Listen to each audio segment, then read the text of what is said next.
শিল্পোন্নত দেশগুলোর জোট জি7 নেতাদের বৈঠক যখন চলছে, ঠিক সে সময় বিক্ষোভে উত্তাল কানাডার আলবার্টার ক্যালগেরি শহর। পাশের কানানাস্কিস শহরে সরকার ও রাষ্ট্রপ্রধানরা মিলিত হয়েছেন। এই আয়োজনকেও অর্থনীতির জন্য ব্যয়বহুল বলছেন অনেকে। বিশ্বে যুদ্ধ বন্ধের নাম নেই খাদ্য ও অর্থনৈতিক নিরাপত্তা। সেখানে এমন ঘটা করে জি7 সম্মেলন মানায় না বলে দাবি তাদের। অন্যদিকে মার্কিন প্রেসিডেন্ট ডোনাল্ড ট্রাম্প তার স্বভাবসুলভ আচরণেই চলমান বিভিন্ন বিষয়ে কথা বলেন। উল্লেখ করেন, শুল্ক ব্যবস্থাই তিনি কার্যকর রাখবেন। তবে আগামী ৩০ দিনের মধ্যে কানাডার সঙ্গে একটা বাণিজ্য চুক্তির অঙ্গীকারও করেন তিনি।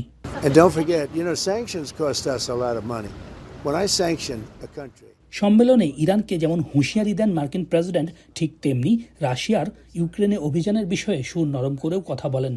এছাড়া রাশিয়ার পাশাপাশি চীনকেও এই জোটে যুক্ত করার আভাস দেন। সম্মেলনের ফাঁকে ব্রিটিশ প্রধানমন্ত্রী সাংবাদিকদের বলেন, ইরান কোনোভাবেই যেন পরমাণু কর্মসূচিতে এগোতে না পারে সেই ব্যাপারে একমত তারা।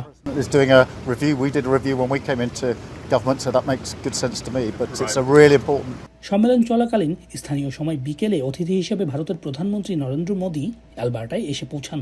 কানাডার প্রধানমন্ত্রী মার্ক কার্নির সঙ্গে সাইডলাইন বৈঠকে অংশ নেবেন তিনি। আলোচনা করবেন অটোয়া নয়াদিল্লির বাণিজ্য সম্প্রসারণের বিষয়ে। সৈয়দ ইফতেখার, এখন, Canada. Colour expert, George sap এবং মাইল্ড অন হ্যান্ডস টেকনোলজি সমৃদ্ধ অরিক্স ক্রিস্টাল ওয়াশ আপনার লন্ড্রি এক্সপার্ট।